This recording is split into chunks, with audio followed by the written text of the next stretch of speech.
संकल्प किससे कहते हैं? सम्यक प्रकार की कल्पना को दृढ़ीभूत करने का जो भाव है उसे संकल्प कहते हैं। ऋग्वेद और यजुर्वेद में मन के 6 गुण बताए हैं। एक तो नींद में से उठकर मन दूर देश में जाता है, यहां तक दूर जाता है कि सूर्य की किरण 1 सेकंड में 1,86,000 माइल की रफ्तार से चलती है। 1 सेकंड में 1,86,000 माइल की रफ्तार से सूर्य की किरण चलती है तो यहां 8 मिनट में पहुंचती है, लेकिन तुम्हारा मनवा पलकें खोलते ही सूरज को देख लेता है। कितना दूर देश में जाता है। ये मन का सद्गुण है, लेकिन इस सद्गुण में सत्य की प्रीति डाल दो। ऐ है, बोलो ना, ऐ है, एकदम दिने दिने नवम नवम। रोज मन उठता है और दूरदेश में जाता है कि नहीं जाता? मैं तो सूर्य कह रहा हूं, लेकिन सूर्य से भी आगे दूर जाता है। जो तारे और सूरज से दूर है वहां भी जाता है, और जहां तारों की गम नहीं हो इसे आकाश में भी मन जाता है। तो इतना दूर जाने वाला मन, उसमें जोड़ दो कि दूर जाने वाले मनवा, तू नींद से उठा है, जिसकी सत्ता से तू आराम करके दूर भागने की शक्ति ले आता है, उस पिया को भी प्रेम करते हुए दूर जाइएगा। और फिर दूर जाए, फिर लौट के भी आए तो पिया के प्रेम को लौटा के आना। ऐसा मनवा को समझा दो, ठीक है।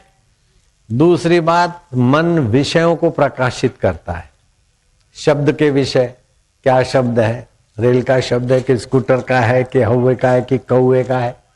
शब्द को प्रकाशित करता है। रूप को प्रकाशित करता है, कैसा रंग कैसा रूप, उसको भी मन प्रकाशता है। आंखें तो देखती है, लेकिन मन कहता है कि काला रंग है, लाल रंग है, ये फलाना है। ये तो वस्तुओं को भी प्रकाशित करता है, व्यक्तियों को भी प्रकाशित करता है। तो मन को कहो कि ये तू वस्तु व्यक्तियों को प्रकाशित करता है मेरा बबलू ललुआ, लेकिन तू ठीक प्रकाशित करता है कि नहीं ठीक करता है, उसका प्रकाश मेरा पिया का है। हरिओम। मेरे मनवा, तू जहां से प्रकाश लाता है मुझ चैतन्य आत्मा से, तो वस्तुओं को व्यक्तियों को तू प्रकाशित करता है। फिर रात को तू लौट के भी आता है, उसी परमेश्वर की गोद में वापस आता है ना। तो तू लौट के आता है तो पापी होकर नहीं लौटो, चिंतित होकर मत लौटो, अनाथ होकर मत लौटो। जैसे बच्चा प्यार से लौटता है ना, मम्मी मम्मी तो मम्मी खुश हो जाती है। ऐसे उदास मरा मरा है तो मम्मी बोले क्या बुद्धू छोरा है मम्मी, तो मजा आता है मम्मी को और मम्मी के बबलू को भी। तो मन को भी मजा आएगा, और आप मन के माता पिता हैं, आपको भी मजा आएगा। जीवन रसमय होना चाहिए। तो एक तो दूरदेश में मन जाता है, दूसरा रात्रि को लौट आता है अपने मूल में, तीसरा विषयों को प्रकाशित करता है, चौथा व्यक्तियों को प्रकाशित करता है, वस्तुओं को प्रकाशित करता है, पांचवा मन एकाग्र होता है तो तदाकार हो जाता है। तो मन एकाग्र करने की इस बार मैं एक नई फार्मूला लाया हूं, एकदम लेटेस्ट। जयराम जी की। कितना भी चंचल मन हो, यूं एकाग्र हो जाए तो बुद्धू विद्यार्थी भी तेजस्वी हो जाए। और तेजस्वी विद्या के विद्यार्थी का कहना क्या। और जो माया है, ये हो गया वो हो गया, उनका भी मन जब एकाग्र होने लगेगा तो आनंद आएगा, मनोरथ फलेगा। ठीक बात है। हर रोज नई एक शादी है, हर रोज मुबारकबाजी है। जब आशिक मस्त प्रभु का हुआ तो फिर क्या दिलगिरी बाबा, शादी शादी है, मौज ही मौज है।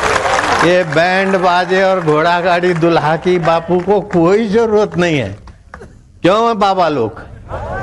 है हुआ तो फकीर तो रहा नाता इसी से क्या, छोड़ा जो घर तो फिर रास्ता इन्हीं से क्या। तू बड़ी न बेल पड़ा अपने दिल भर के साथ खेल बाबा, काहे को चिंता करे, है जय हो, महा जय जयकार हो। जहां तक नजर पड़ती है मुझे तो नन्हे नन्हे पीछे दूर दिखते हैं। अब ये जिम्मी के द्वारा चारों तरफ लोग कितने फैले हैं, बैठे हैं। अहमदाबाद वाले देखते होंगे। अहमदाबाद वालों को मैंने बोला ये मन के जो 6 गुण है ऋग्वेद यजुर्वेद में वो मैं बताऊंगा, लेकिन अभी टाइम नहीं है, दिल्ली में जाके बताऊंगा। फिर भी आते आते ऊपर ऊपर से बता दिया, बाकी का यहां समझ लो। तो मन को लाल्यते बालवत मना, जैसे बच्चे को समझा बुझा के फुसला के आप आगे बढ़ाते हैं, ऐसे मन को ये 6 उसमें सद्गुण है। अगर आप उसको ठीक से फुसलाते तो सद्गुण वास्तव में सत तक पहुंचा देंगे। अगर इसको बेफॉर्म छोड़ दिया, बेलगाम छोड़ दिया तो ये शराबी बन जाएगा। दूर दूर की ललना, लवर और लवरियों का चिंतन करेगा। फिल्म में तो लवर लवरियों को देखेगा और रात को अपना कमर तोड़ कार्यक्रम कर देगा। ऐसा नीच भी तो है, विषयों को प्रकाशित तो करता है लेकिन विषयों में डूब भी तो मरता है। तो इस बेचारे को डूबने से बचाओ बिट्टू, डूबना नहीं। अगर डूबना है तो बापू के सत्संग में डूब, प्रभु के कीर्तन में डूब, आत्मज्ञान में डूब। पीना है तो जाम पर जाम पीने से क्या फायदा ललुआ, तो हरि नाम की प्यालियां पी। ऐसा मन को समझा बुझा के फुसला के, मारपीट के बच्चे को आप उन्नत नहीं कर सकते और उस उपराम होकर भी उन्नत नहीं कर सकते। लेकिन प्यार पुचकार से, माँ ने कैसा प्यार पुचकार से, नहीं जाने वाले, हम लोग स्कूल में बच्चे थे तो नहीं जाने वाले लोगों में कई बच्चे होंगे, हम तो नहीं जाने वालों में थे कि नहीं याद नहीं, लेकिन बच्चे नहीं जाना चाहते फिर भी माँ बाप ने फुसला के, नहीं पहनना चाहते तो पहरा दिया, नहीं नहाना चाहते नहला दिया, नहीं खाना चाहते खिला दिया, नहीं सोना चाहते तो लोरी दे के सुला दिया। तो माँ बाप ने हमारे इस स्थूल शरीर को ठीक करने के लिए कितना कुछ युक्ति की। तो ये स्थूल शरीर तो 50-60 साल का, ये मनवा शरीर तो जब तक ईश्वर नहीं मिला तब तक अपने साथ है। इसीलिए मैं हाथ जोड़ के प्रार्थना करता हूं कि मनवा रूपी बच्चे के 6 गुणों का आप फायदा लीजिए। बस आपका तो बेड़ा पार हो जाएगा, लेकिन आपका दीदार भी जो करेगा वो भी खुशहाल हो जाएगा। हरि ओम ओम ओम ओम ओम ओम ओम ओम ओम प्रभु जी ओम ओम प्यारे जी ओम ओम मेरे जी ओम ओम आनंद देवा ओम ओम माधुर्य देवा ओम ओम ओम ओम ओम ओम ओम ओम ओम ओम हरि ओम ओम ओम ओम ओम ओम प्रभु जी ओम प्यारे जी ओम मेरे जी ओम ओम ओम ओम ओम आनंद ओम ओम माधुर्य ओम ओम हरि ओम ओम ओम ओम ओम ओम ओम ओम ओम ओम ओम ओम ओम ओम प्रभु ओम प्यारे ओम मेरे ओम ओम ओम।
श्यामा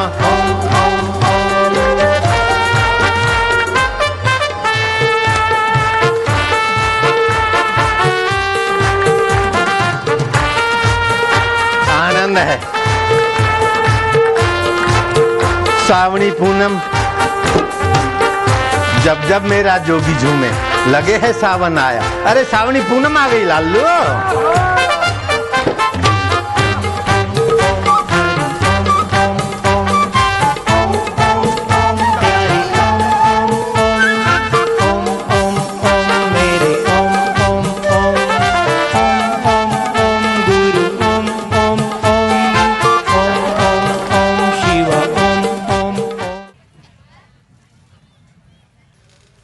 गार्गी ने सवाल पूछा। राजा जनक के गुरु थे दो, एक थे याज्ञवल्क और दूसरे थे अष्टावक्र।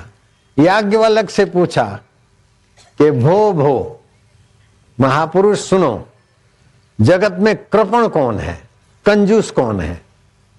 याज्ञवल्क ने कहा वो अभागे लोग कंजूस है जो छोटे छोटे विकारों को पकड़ बैठते हैं, छोटी छोटी आदतों को पकड़ बैठते हैं, छोड़ते नहीं, और महान आत्मवैभव के तरफ निगाह नहीं करते, संसार से अज्ञानी होकर मर जाते हैं। वे अभागे कंजूस है, कृपण एवते, वे लोग कृपण है। भगवान कहते हैं उदार कौन है, मैं सुनाता हूं। कृपण कौन है? याज्ञवल्क ने सुना दिया। तो कृपण का विपरीत हुआ उदार। उदार कौन है? तो गीता कहती है आर्त, जो दुख पड़ने पीड़ा पड़ने पर भगवान का चिंतन करता है, लघु का चिंतन छोड़कर बृहद का चिंतन करता है, वो उदार है।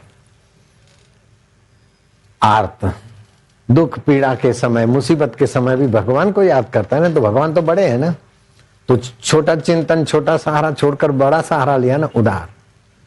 आर्त अर्थार्थी, धन संपदा चाहता है लेकिन डकैती चोरी बेईमानी तुच्छ कर्म करके नहीं, भगवान की भक्ति संतों का सत्संग सुनकर धन संपदा चाहता है।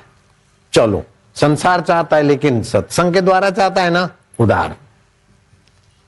जिज्ञासु, जो भगवान को जानना चाहता है, वो भी उदार है, क्योंकि भगवान बड़े में बड़े हैं। जगत को जानने, तुच्छ चीजों को जानने के हार्ड मास जानकर डॉक्टर नहीं बनता, लोहा लक्कड़ जानकर इंजीनियर नहीं बनता, बीटेक और एमबीए करके लोगों की जेब खाली करके और खुद लेबर बनकर विदेशी कंपनियों को कमा कमा कर पिट्ठू बन जाने को वो नहीं करता। भगवान को जानना चाहता है, इसलिए वो उदार है। और ज्ञानी, अरे बोले ज्ञानी तो मेरा स्वरूप है, परम उदार। आर्त, दुख से पीड़ित है और भगवान को पुकारता है ना, चतुर है। गरीब है, अर्थ चाहता है लेकिन भगवान के द्वारा चतुर है। जिज्ञासु है, भगवान को पाना चाहता है, भगवान की कृपा से अपना प्रयत्न तो करता है लेकिन प्रभु तेरी कृपा चाहिए, गुरु तुम्हारी कृपा चाहिए, इसलिए वो चतुर है। और चौथा ज्ञानी, खुद तो पाया और दूसरों को भी वो पवाता है, वो भी चतुर है, उदार है। इस बात को गीता में भगवान ने अपनी भाषा में कहा, आर्तो अर्थार्थी जिज्ञासु ज्ञानी च भरतर्षभ प्रियो ही में ज्ञानिनो इति अर्थ।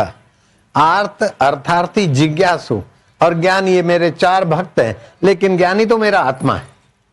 और तुलसी रामायण में ये कहा, राम भगत जग चार प्रकारा, सुकृतिनो चारऊ अनघ उदारा। अघ माना पाप, अनघ निष्पाप है। क्यों? कि नाम का आधार लिया है, मंत्र का आधार लिया है। ध्यान से सुनना। अवंतिका नगरी के पास में कोई संत गए थे और वो संत का सत्संग सुनने के लिए प्रसिद्ध एक श्रीमंत खूब धनाढ्य महिला कात्यायनी गई थी। तो संत के सत्संग में दिया जल रहा था। कात्यायनी ने देखा कि ये दिया बड़ा है, नौकरानियों को बोला कि जाओ तुम तेल ले आओ, अपन इस दिए में डाल दें और जहां भी दिए जलते हैं वहां तेल की थोड़ी सेवा हो जाए। संत के द्वार की सेवा भागशाली को मिलती है। शबरी ने थोड़ी सी सेवा की, ऐसा अमरपाद पाया कि रावण भी देखता रह गया।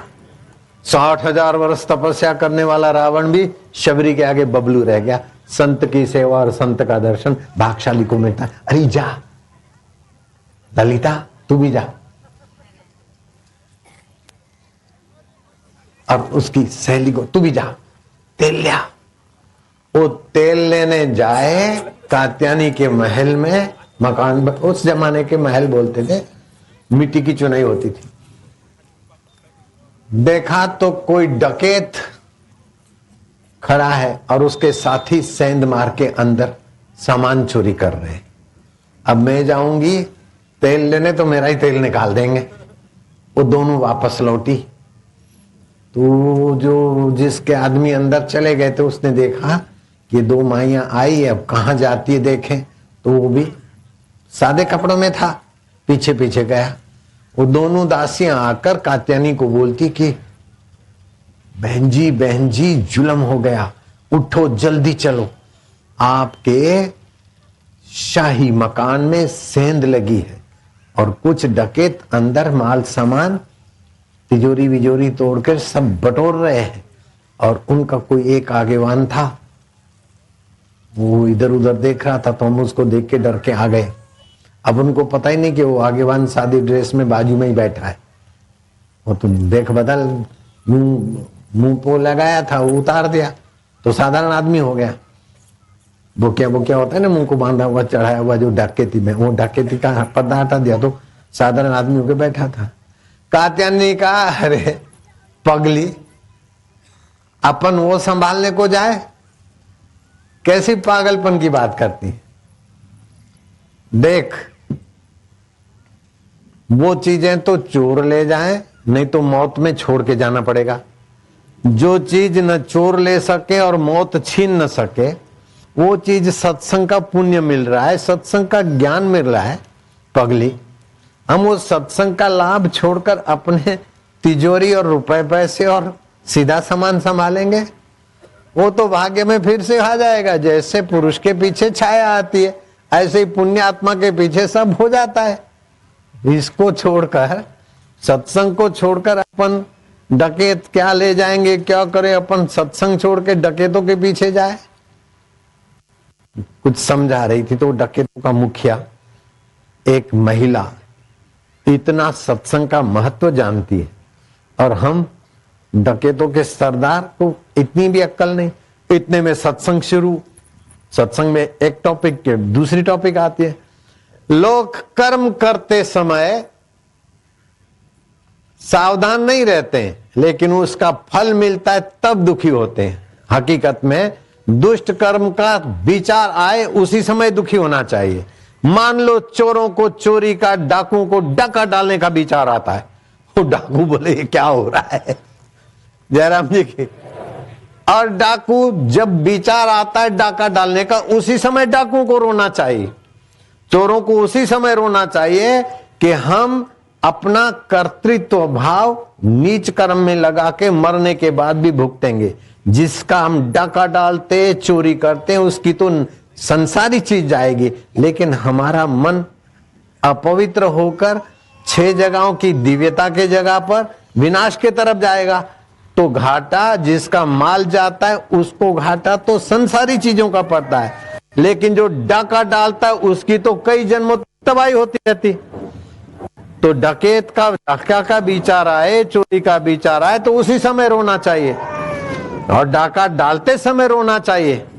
लेकिन ऐसे बेवकूफ हैं चोर और डाकू कि पुलिस पकड़ती तब रोते हैं, और भगवान की पुलिस जब नरक में डालती है और उखलते हैं तब रोते हैं। अब रोने का काम किया, शुरू किया, उस समय रोना चाहिए। जब फल भुगत रहे तब रोने की क्या जरूरत है। डाकू का मन बदला की बात तो ठीक है, हम दुष्कर्म करते हैं उस समय दुष्कर्म का संकल्प के समय रोएं, उसको रोके। मन दूर तक जाता है, लेकिन दुष्कर्म में जाता है तो हमें नरक में ले जाएगा, सत्कर्म में जाता है तो स्वर्ग ले जाएगा, और भगवान में जाता है तो भगवान में मिलाएगा। ये सारी बातें सत्संग में जैसे आई, डाकैतों का जो मुखिया था उसका हृदय परिवर्तित हो गया। सत्संग पूरा हुआ, वो कात्यायनी सेठानी थी, बोले मां। कौन बोलता है? डाकुओं का सरदार। मां मां मां, मैं तेरा अपराधी हूं, तू सत्संग सुन रही है और मेरे आदमियों को मैंने सेंध लगाने भेजा, पुटलियां बांध के बैठे। मां, मैं एक सुई भी तेरे दर की नहीं ले जाऊंगा, लेकिन तू मेरे सिर पर हाथ रख दे मेरी मैया, तू मेरे सिर पर हाथ रख दे, नहीं तो तू कह दे तुझे माफ है मैया। मैया, बेटा कोई बात नहीं, क्या है इसमें? बोले मां, मैंने बहुत डाके डाले। बेटा, सुबह का भूला शाम घर आए तो भूला ना कहलाए। सत्संग में जो प्रायश्चित होता है ना, वो गुनाह भगवान माफ कर देते हैं। और तुम आए और सत्संग में, तो इसका मतलब है भगवान तुम्हें अपने तरफ लाना चाहते बिटवा। अरे मैया, ए मैया, ओ मैया, मैया, मैया कात्यायनी मैया, मैया ये तुम्हारी कथा कोई सुनेगा सुनाएगा तो मेरे जैसा बैल डाकू भी सुधर गया तो दूसरों की क्या बात मैया। ए मैया, मैया, मैया, अरे चलो जी चलो।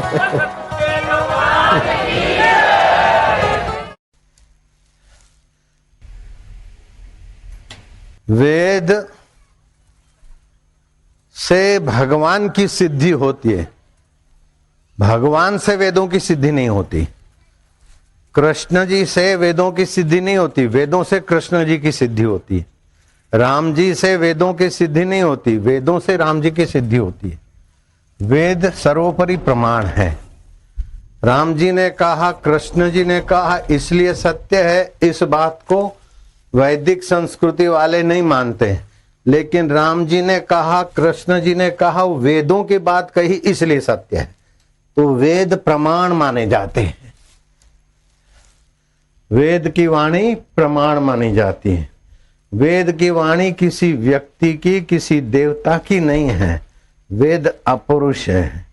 तो वेद वाणी का प्रभाव और उसकी सत्यता सर्वोपरि है।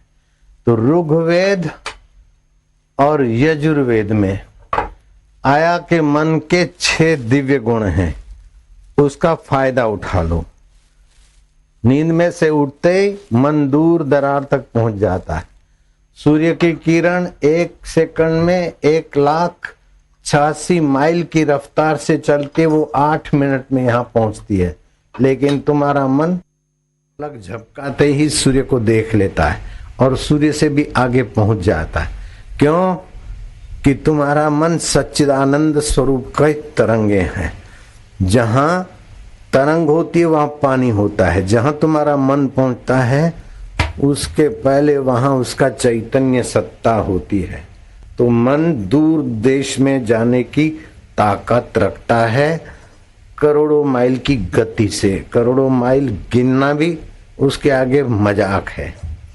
जैसे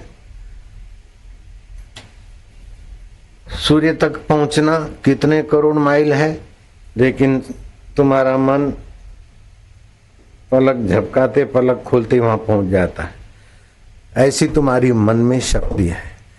तो मन जिस देवता से उठता और ऐसी शक्ति संपन्न होता है, तो उठते समय मन को बोलो कि तू दूर देश में जाने की ताकत रखता है, लेकिन तेरी ताकत जैसे तरंग की ताकत पानी है, ऐसी मनवा तेरी ताकत परमात्मा से है। परमात्मा को स्मरण करते हुए दौड़ तो दौड़। ऐसे करने से आपका मन परमात्मा की सत्ता स्फूर्ति चेतना से संपन्न रहेगा। दूसरी बात, मन विषयों को प्रकाशित करता है। 5 विषय हैं। आंख से रूप का विषय दिखता है, जीभ से स्वाद का विषय, नाक से सुगंध दुर्गंध का विषय, कान से शब्द का, त्वचा से स्पर्श का विषय।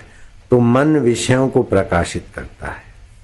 अगर मन सो जाए तो आंख के आगे आदमी खड़ा हो तो पता नहीं चलेगा, नाक के आगे गुलाब रखो मन सो गया तो पता नहीं चलेगा। तो मन विषयों को प्रकाशित करता है, ये भी उसमें सामर्थ्य है। मन व्यक्ति को और वस्तुओं को भी प्रकाशित करता है। फलाने व्यक्ति की आवाज है, अथवा ये फलानी वस्तु का गुण धर्म बू है। मन रात्रि को अपने उद्गम स्थान परमात्मा में लौट आता है। इस प्रकार मन के जो 6 गुण हैं, वो सारे के सारे गुण को जहां से सत्ता स्फूर्ति लाता है, उसकी स्मृति में, उसकी ज्ञान में, उसकी सम्मति में लगा लोगे तो आपका ऐहिक जीवन निर्भर हो जाएगा। डिप्रेशन, प्रॉब्लम, समस्या उन्हीं निगुरे लोगों को सताती है जिनके जीवन में दिव्य सत्संग नहीं। कर्म योग करने की मति गति आ जाए। कर्म तो गधा भी कर लेता है, कर्म तो एक बैल भी कर लेता है, लेकिन कर्म को तत्परता से ईश्वर की प्रीति के लिए, भगवान के प्यारों की सेवा के लिए, सच्चे लोगों की रक्षा के लिए और लुच्चे लफंगों को ठीक रास्ते लगाने के लिए जो कर्म होते हैं उसको कर्म योग कहा जाता है। तो कर्म को योग बना दो, भक्ति को योग बना दो। आप रोटी बनाती हो ना, तो रोटी बनाना भी कर्म है। माया, आज से तुम भोजन बनाना बंद कर दो, घर में झाड़ू लगाना बंद कर दो, घर में पोता और कोई भी कामकाज करना बंद कर दो। नौकरानी नहीं हो तुम, मजदूर नहीं हो, ये सब मेहनत बंद कर दो। जो भी करो, शबरी भीलन ऋषि के आश्रम में झाड़ू लगाती, लेकिन वो कर्म योग करती। ऐसे तुम घर में भोजन बनाओ, तो भोजन जो खाएंगे उनमें मेरे ठाकुर जी हैं, तो मैं ठाकुर जी के लिए भोजन बनाऊंगी। बेटे, पत्नी, पति, परिवार के लिए नहीं, परिवार के रूप में जो हमारे परमेश्वर विराजमान है सबके दिल में, उनकी संतुष्टि के लिए। तो जब आप कर्म की नजरिया बदलोगे तो आपका कर्म कर्म योग हो जाएगा। अगर दुख आता है, रोना आता है, पीड़ा है, तो दुख, रोना और पीड़ा के समय भी उस पीड़ा को भगवान की याद में बदल दो। अर्जुन दुख और पीड़ा में आए और बड़े दुखी हुए, विवल हो गए, और जो कुछ बोले वो अर्जुन का विषाद योग हो गया, अर्थात दुख योग। विषाद को भी योग बनाया जा सकता है। तो आप जो भी कुछ करो, तो मन में ये 6 शक्तियां हैं। सचमुच में ये 6 शक्तियां मन में जहां से आती है वो तुम्हारा परम हितैषी परमात्मा है।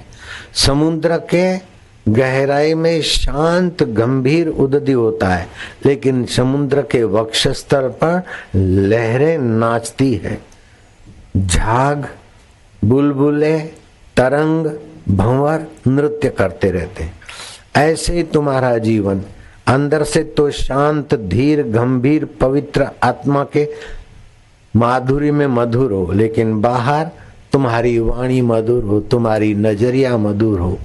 तुम किसी का बुरा न चाहोगे तो बुराई रहित अच्छा काम करने से आदमी अच्छा हो जाता है, ये कोई सिद्धांत नहीं, इस बात में मेरा विश्वास नहीं।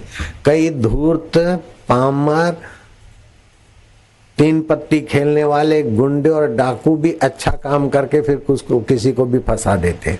सेल्समैन भी अच्छी बातें करके अच्छा पिला खिला के जेब खाली कर देता है। तो अच्छा काम करने से आदमी अच्छा नहीं होता, बुराई रहित होने से आदमी अच्छा होता है।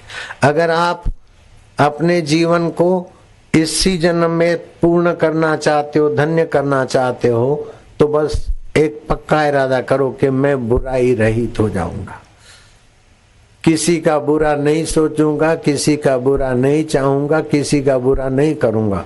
फिर भले आप जज है तो किसी को फांसी देने का अवसर आता है तो फांसी दो, लेकिन दबाव के कारण, द्वेष के कारण, लांच रुश्वत के कारण फांसी नहीं दो।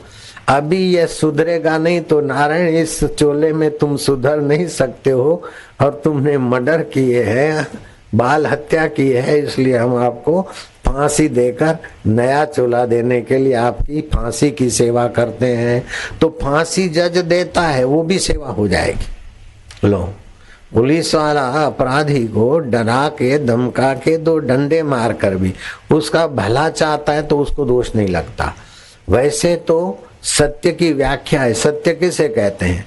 बोले सत्यम वद, हितम वद, प्रियम वद। जो प्रिय हो, हितकारी हो और सत्य हो, वही वाणी बोलनी चाहिए। लेकिन माँ बोलती है, ए सिपाही, ओ भाई, 3 स्टार वाले, 2 स्टार भाई, इधर आना, इधर, ये छोरा देखो दवाई नहीं, इसको पकड़ के ले जाओ, मारो डंडे, इसको मार डालो। अब सत्यवाणी भी नहीं है, प्रिय भी नहीं है, लेकिन बच्चे के हित के लिए माँ दम मारती है, तो माँ को पाप नहीं लगता, क्योंकि हित की प्रधानता है। जैन धर्म में अहिंसा की प्रधानता है, बौद्ध धर्म में करुणा की प्रधानता है, ईसाई धर्म में प्रार्थना की प्रधानता है, इस्लाम धर्म में यकीन की प्रधानता है, और आपके सनातन धर्म में यकीन माना श्रद्धा तो है, अहिंसा की महिमा है, सेवा की महिमा है, लेकिन आपके सनातन धर्म में एक खास विशेषता है, हित की प्रधानता है। सामने वाले का हित हो, फिर चाहे आप डांट के हित करते, पुचकार के हित करते, हाथ जोड़, मेरे बाप दवाई पी लो, मेरा डिब्बो मीठी बेटा है, कड़वी मेरे बाप, अब जानती है कि ये मेरा बेटा है, मेरे बाप पीले नहीं तो मेरे को देख, नहीं तो मैं खाना नहीं खाऊंगी। तो ये सब करती है माँ बच्चे के हित के लिए। ऐसे आपके संपर्क में जो भी आए उसका मंगल चाहो, उसका बुरा न चाहो, उसका बुरा न सोचो, उसका बुरा न करो, तो उसका तो बाहर से बुराई से बचे, उसका तो बाहर से थोड़ा भला होगा, आप स्वयं भले हो जाओगे। बाहर का भला तो संसार में रह जाएगा, बाहर का बुरा तो संसार में रह जाएगा, लेकिन आप बुरा करेंगे तो बुरा हृदय होगा, वो साथ में चलेगा। अच्छा करेंगे तो अच्छा अंतःकरण होगा, कर्ता अच्छा हो जाएगा। तो बुराई रहित होना सबसे बड़ा भला होना है। भले काम न करो तो कोई हरकत नहीं, लेकिन बुराई रहित हो जाओ।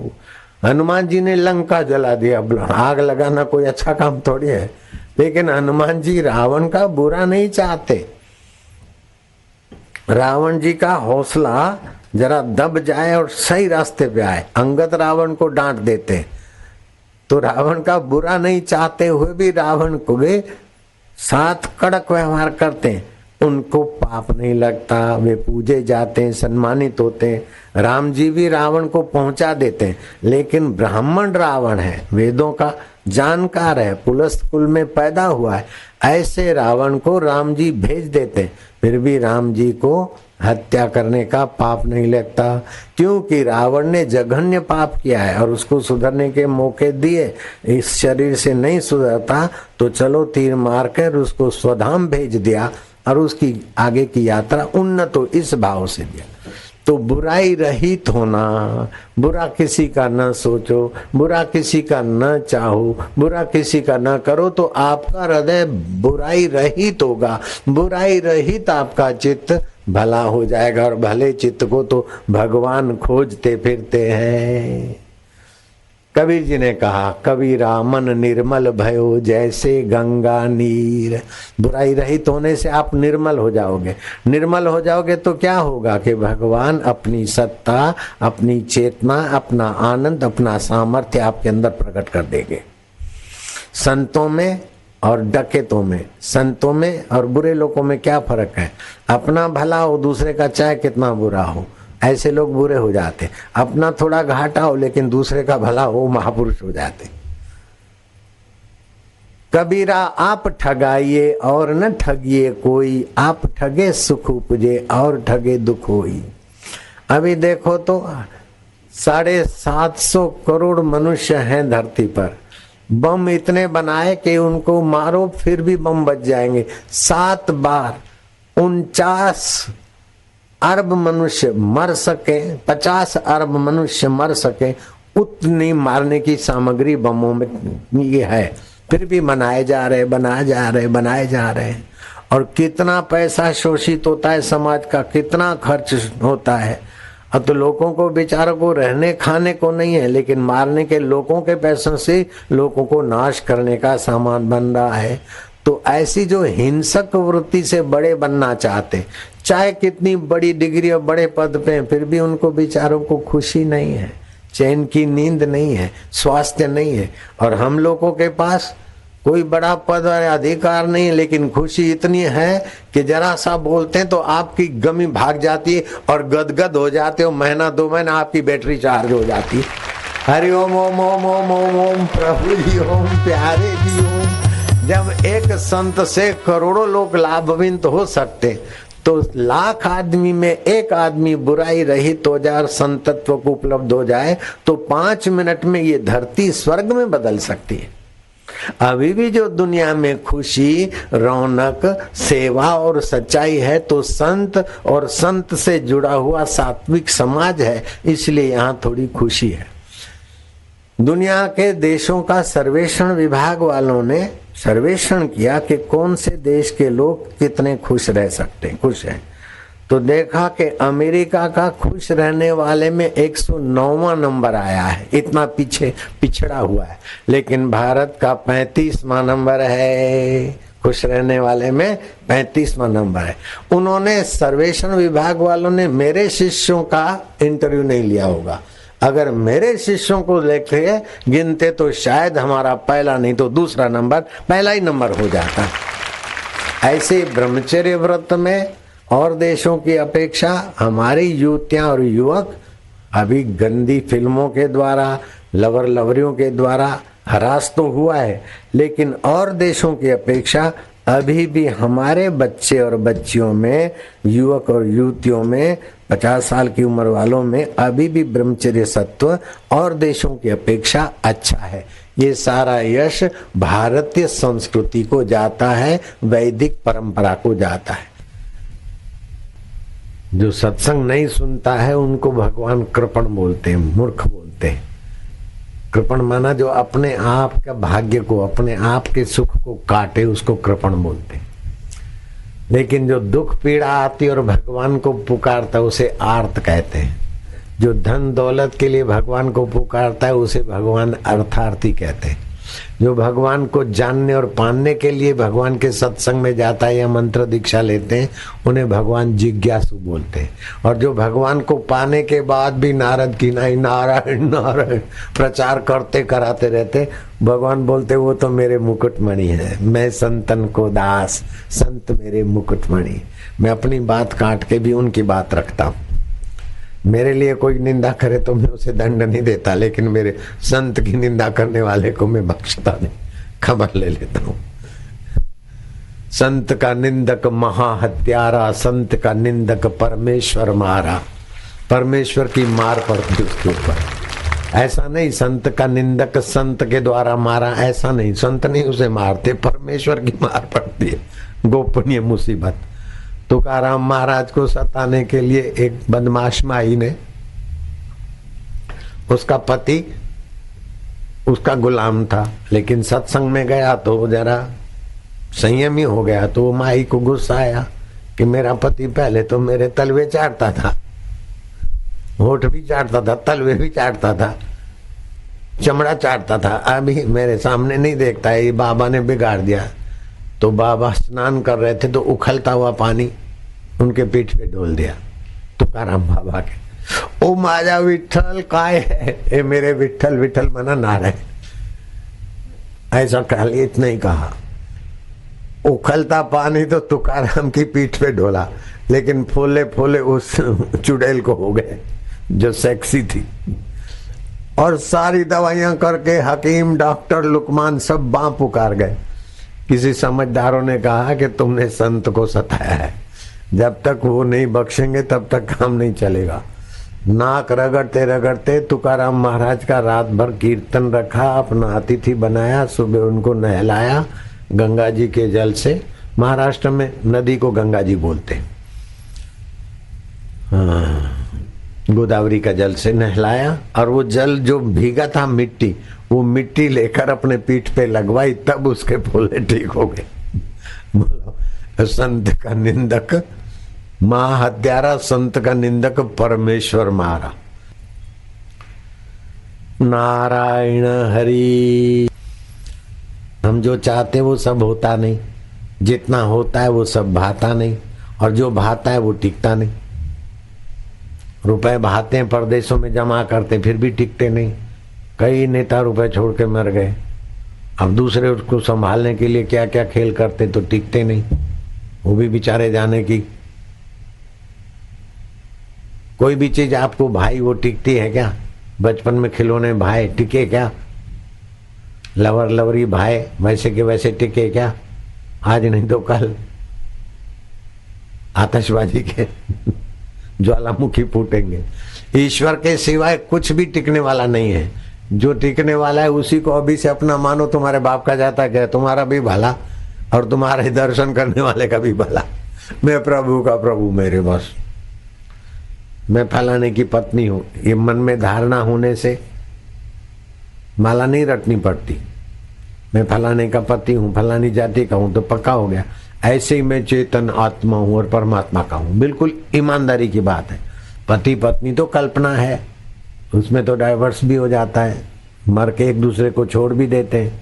अगले जन्म की कई पत्नियां अभी पता नहीं, अगले जन्म के कई पते अभी पता नहीं, लेकिन हर जन्म में जो साथ था वो अभी भी है। तो मैं उसका हूं, वो मेरा है, बस ये सीधी सच्ची बात मान लिया तो कल्याण हो गया। रुपए मेरे में रुपए वाला काला मुआ तेरा, रुपए टिकेंगे नहीं, पैसों को पता ही नहीं मैं इसका हूं। गहने मेरे में गहने वाली मूर्ख बुद्धि है, कपड़े मेरे में कीमती कपड़े वाली मैं सेठानी, मैं जेवर वाली, मैं बेटों वाली, मैं भैंस वाली, भैंस को पता ही नहीं मैं इसकी हूं, माँ तो चली। गहने गांठे कोई चोर ले जाए तो वो गहने गांठे बोलेंगे ही नहीं कि सेठानी हम जा रहे हैं, लेकिन परमात्मा तो मरने के बाद भी साथ नहीं छोड़ते। नरक में भी वो ज्ञान स्वरूप ईश्वर है कि नरक है, ये स्वर्ग है। नरक में जाते हो शुद्ध बनने के लिए, स्वर्ग में जाते हो उदार बनने के लिए।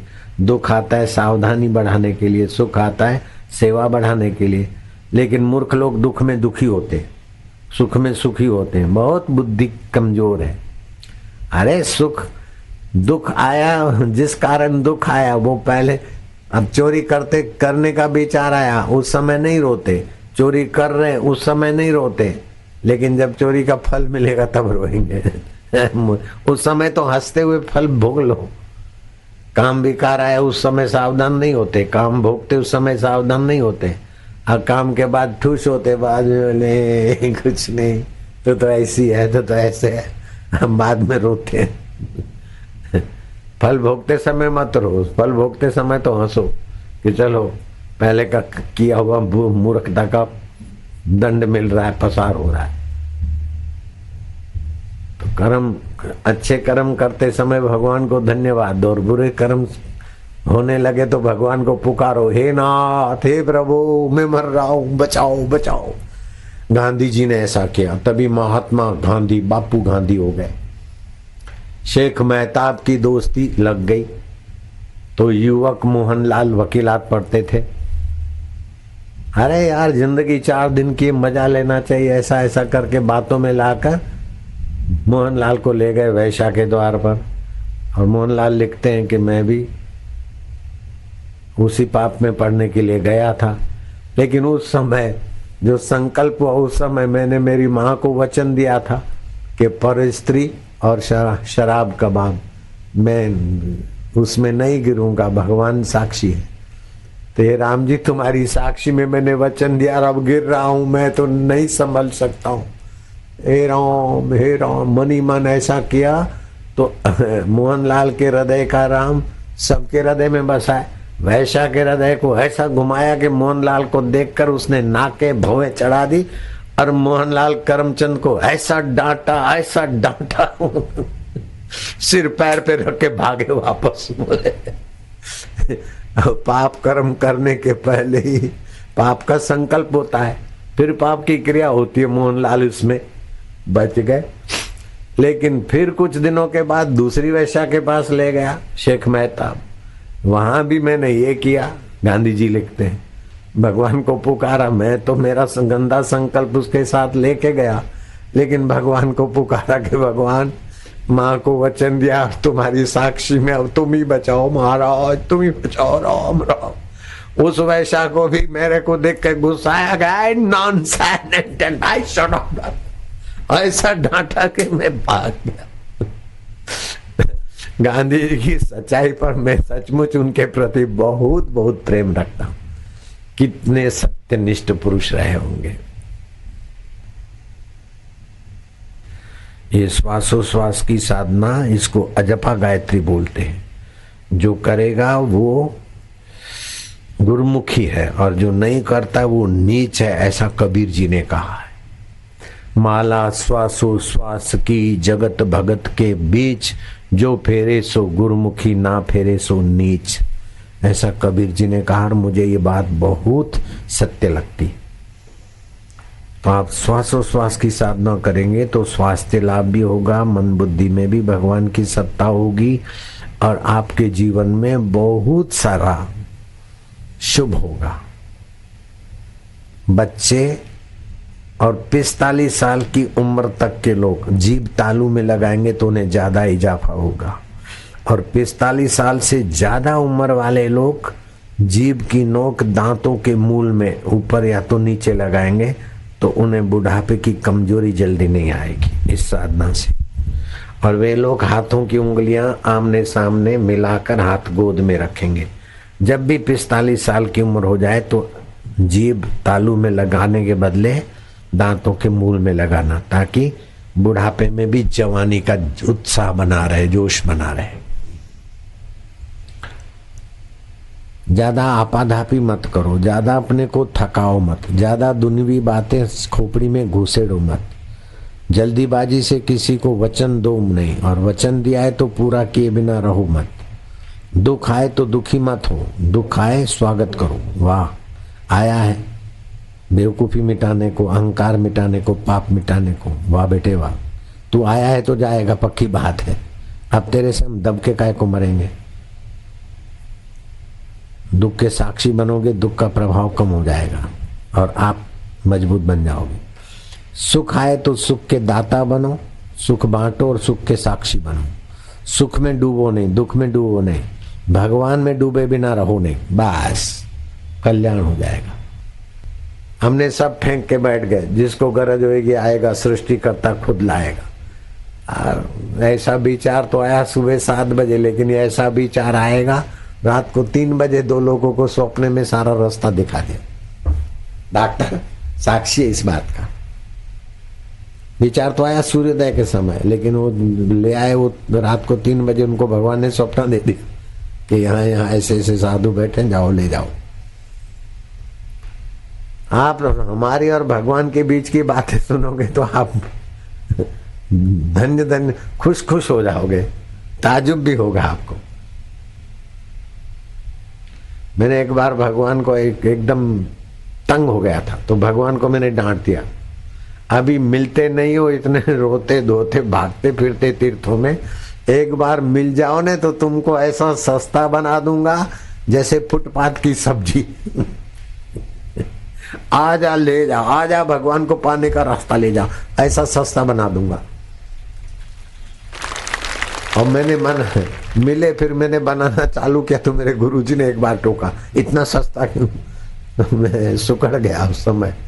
फिर भी वो जो किया हुआ संकल्प हो, अभी भी देखो भगवान को सस्ता बना दिया। चीज वस्तु रुपया पैसा कुछ भी नहीं लेना, दक्षिणा ऐसे ही सब सुनाता हूँ। और ऊपर से प्रसाद बंटवाऊंगा, कल रात को बंटवाया था। भगवान को तो सस्ता बना दो, और भगवान सस्ते बनने को भी राजी है, क्योंकि कॉलेज में 500 सीटें हैं, 500 विद्यार्थी पढ़ सके, और एप्लीकेशन 2000 के हैं, तो सिलेक्शन करके छठे छटाए लोग हैं। अब कॉलेज में 5000 की कैपेसिटी है और एप्लीकेशन खाली 1000 बच्चों की आती है, तो वेलकम ही करना पड़ेगा, कॉलेज चलाना है। तो कल युग में भगवान को चाहने वाले ग्राहक कम हो गए, तो हमने भगवान को ही सस्ता कर दिया, तो भगवान भी राजी, हम भी राजी।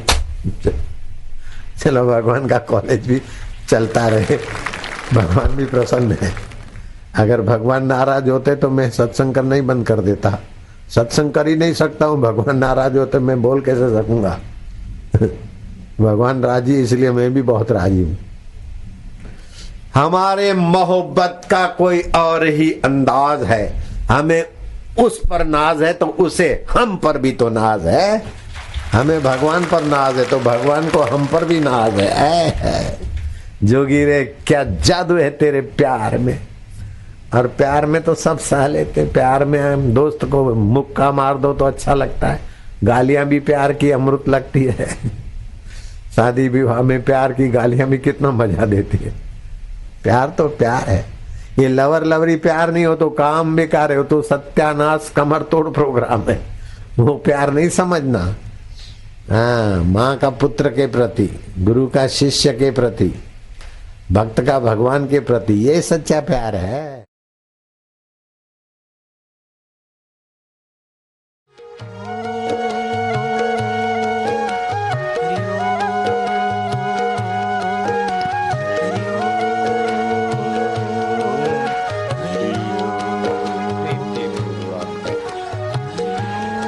भगवान को प्यार करते जाएं। प्राणी मात्र में बसे हुए परब्रह्म परमात्मा को हम स्नेह करते जाएं।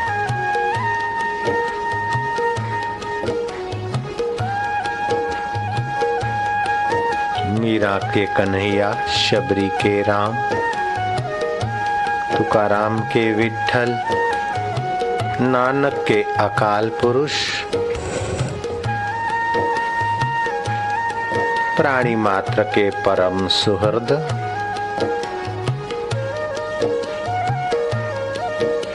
सच्चिदानंद, सर्वेश्वर परमेश्वर,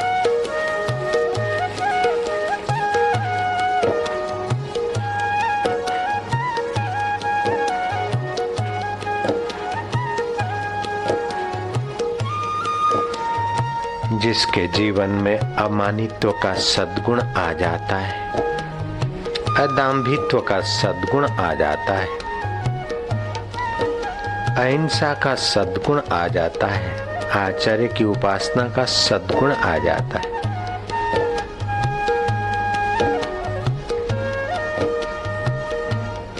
उसके हृदय में तो सहज में प्रकट होने की बाट देखता है। मेरे परमेश्वरा, जिनके स्वभाव में समता, सरलता, गुरु सेवा, बाहर भीतर शुद्धि और स्थिरता और मन में प्रीति, उनको तो अपना लगता है और वे तुझ पर कभी कभी हुकूमत भी चला लेते हैं। तू कैसा प्रेमी है, तू कैसा प्रेमास्पद है। चचिन भरी छाछ पर नाचने को तैयार, शबरी के झूठे बेर खाने को निसंकोच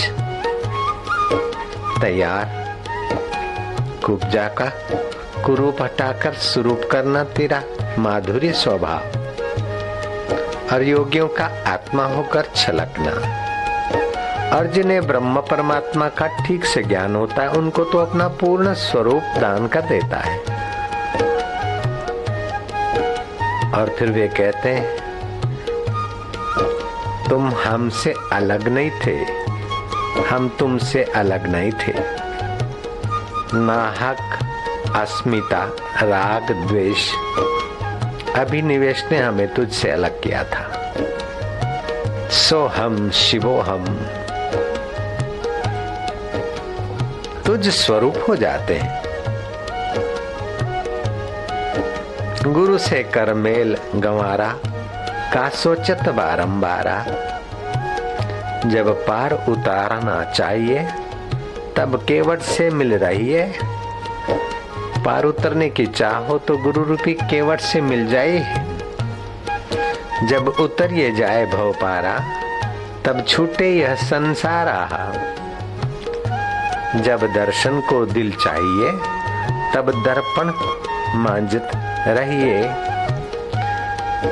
उस दिलबर सच्चिदानंद का आनंद, माधुर्य और मोक्ष का दर्शन करना हो तो अपने दिल को दिलबर के प्रेम से संवारते जा, मांझते जा सत्कर्म से। जब दर्पण लागी काई, तब दर से कहां से पाई। दर्पण पे काई लगी होगी तो दर्शन कैसे पाएगा भैया। जब घट पर बजी बधाई, तब देख तमाशे जाई। जब घड़ बीच हो तो सकेला, तब हंसा चलता अकेला। कहे कबीर देख मन करनी, वाह के अंतर बीच कतरनी। कतरनी की गांठी न छूटे, तब पकड़ी पकड़ी यम लूटे। छल कपट की कतरनी की गांठ नहीं छूटे तो यम पकड़ पकड़ के यम अनेक योनियों में भटकाता है। हृदय की ग्रंथियां छूटने का एक सुंदर उपाय। हृदयेश्वर को पाए हुए गुरु से कर मेल गंवारा, का सोचत बारंबारा। गुरु से कर मेल गंवारा, का सोचत बारंबारा।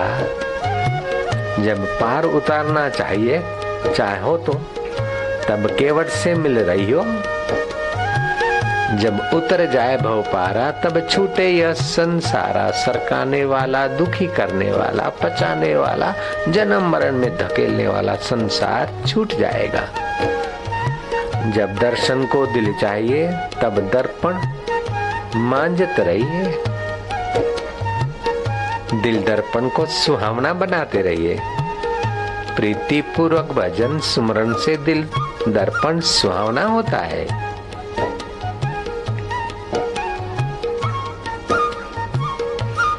जब दर्पण लागी काई तब दर्श कहां से पाई।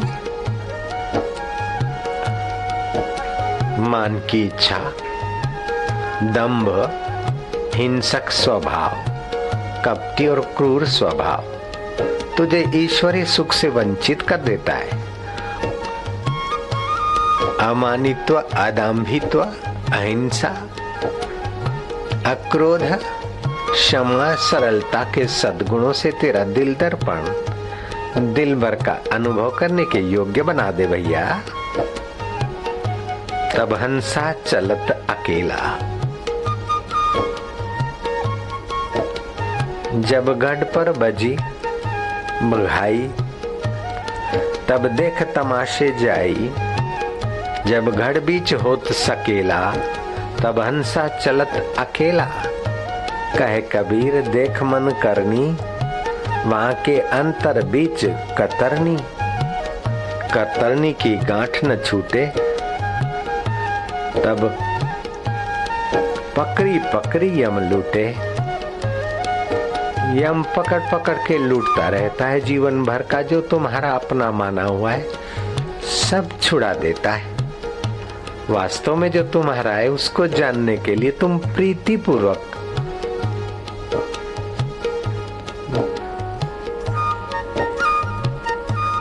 भगवान का सुमरण करो। भगवान की कथाएं सुनो। भगवत प्रीति अर्थ सेवा कार्य खोज लो।